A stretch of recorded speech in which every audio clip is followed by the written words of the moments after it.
हम लंकेश हैं। लीला के दौरान ही प्राण त्याग दिए। जल्दी हो सके अच्छे काम को करना चाहिए और बुरे काम को टाल देना चाहिए। बस यही महसूस होता है कि मैं लंकेश हूँ और जो कुछ हूँ मैं हूँ, मेरे समान कोई नहीं है। भगवान। नमस्कार, यूपी अपडेट देख रहे हैं आप और मैं हूँ आपके साथ आशुतोष मिश्रा। इस वक्त हम बीसलपुर के ऐतिहासिक रामलीला मैदान में मौजूद हैं और बीसलपुर के ऐतिहासिक रामलीला मैदान के मुख्य पात्र महाराज दशानन रावण हमारे साथ मौजूद हैं। बीसलपुर का रामलीला मेला कहा जाए तो वैसे तो वर्षों पुराना है, लेकिन ऐतिहासिक अगर यहाँ की जो किताबें लिखी हैं उनके अनुसार करीब 126 वर्ष प्राचीन हो चुका है बीसलपुर का ऐतिहासिक रामलीला मेला। रामलीला मेले में कहा जाता है कि रावण का पात्र का अभिनय करते हुए राम का बाण लगते ही रावण ने अपने प्राणों की आहुति दे दी थी और इसके बाद से ही बीसलपुर का रामलीला मेला ऐतिहासिक हो गया है। रावण का पात्र एक ही परिवार के द्वारा लगातार निभाया जाता रहा है। इस वक्त हमारे साथ रावण की भूमिका अदा करने वाले महाराज लंकेश मौजूद है, उनसे हम बात करते हैं। आपका शुभ नाम क्या वैसे है? दिनेश बाबू रस्तोगी। दिनेश बाबू रस्तोगी, कब से बीसलपुर के ऐतिहासिक रामलीला मेले में आप रावण का पात्र का अभिनय करते आ रहे हैं? हम ये पात्र सन 1988 से निभा रहे हैं और इससे पहले सन 1941 से और 1987 तक हमारे पिताजी ने रावण का किरदार निभाया है।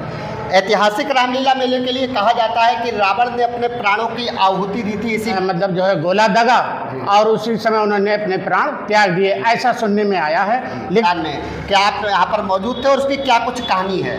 हाँ, उस समय मैं यहाँ ग्राउंड में ही मौजूद था और राम और रावण का युद्ध चल रहा था। उसी दरमियान जो है राम ने रावण के एक तीर मारा और उन्होंने अपने प्राण त्याग दिए, जिसके साक्षात गवाह एसको मुट्टे डीएम साहब और ब्रजलाल एसपी रहे हैं। अच्छा, आप रावण का पात्र का अभिनय करते आ रहे हैं। आपके पिता जब रावण का पात्र का अभिनय करते थे, क्या नाम था उनका और जिस दिन की अंतिम लीला थी उस दिन की क्या कुछ कहानी थी? उन्होंने बस यही कहा था कि आज हमारी अंतिम लीला है, सभी लोग हमारी लीला का दर्शन करने आए और ये कोई नहीं समझ सका कि आज उनकी असलियत में रामलीला हो जाएगी, लेकिन उनकी असलियत में लीला हो गई और उन्होंने अपने लीला के दौरान ही प्राण त्याग दिए। और कई किंवदंतियाँ कही जाती, कहते हैं कि 3 रावण की प्राणों की आहुति दी थी। क्या कुछ कहानियाँ हैं उनके पीछे, आप बताएंगे क्या? हमारी जानकारी के अनुसार पंडित मोती महाराज चौंसरा वाले जो हैं वो पहले रावण का किरदार निभाते थे, लेकिन उन्होंने अपने घर पर जो है वो मतलब जो है ज़मीन पर लिपवाकर और लीला खेलते हुए प्राण त्याग दिए थे। इधर दशहरा में मतलब जो है गोला दगा और उसी समय उन्होंने अपने प्राण त्याग दिए, ऐसा सुनने में आया है। लेकिन लीला मंचन के दौरान केवल 1987 में हमारे पिताजी ने जो अभिनय करते हुए प्राण त्याग दिए थे, ऐसा कोई नहीं हुआ। रावण का जब किरदार निभाते हैं तो कैसा आपको महसूस होता है? बस यही महसूस होता है कि मैं लंकेश हूँ और जो कुछ हूँ मैं हूँ, मेरे समान कोई नहीं है। भगवान भोलेनाथ की दया से इसी रूप में मैं किरदार को निभाता हूँ। लंकेश की वो हंसी जो पूरे देश में प्रसिद्ध है कहा जाए, तो आप क्या एक बार हमारे माइक के माध्यम से कोई ऐसी एक पंक्तियाँ और फिर वो हंसी जिससे पता लगे कि हाँ लंकेश हमारे साथ इस वक्त लाइव थे? लंकेश क्या, हमारे पास तो बहुत सी ऐसी चीज़ें हैं, लेकिन जिस समय हम सीता का हरण करते हैं उस समय हंसी का रूप अलग ही होता है।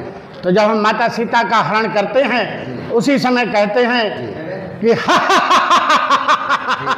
हम लंकेश हैं, हम लंकेश हैं। लीला के दौरान ऐसी कोई वार्ता रही हो वो अगर आप बताना चाहें तो? वार्ता तो लीला के दौरान बहुत सी होती हैं। जब सामने वाले होते हैं तभी दो लोगों की वार्तालाप होती है। श्लोक माध्यम से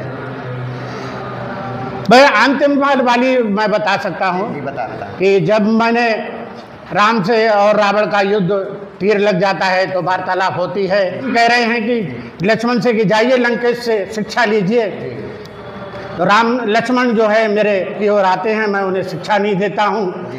तब वो कहते हैं तुम किधर गए? तो वो कहते हैं कि मैं उनके सर की ओर खड़ा था। तो कहीं नहीं, जाओ पैरों की ओर खड़े हो। तो वो पैरों की ओर आते हैं, तब मैं उन्हें शिक्षा देता हूँ।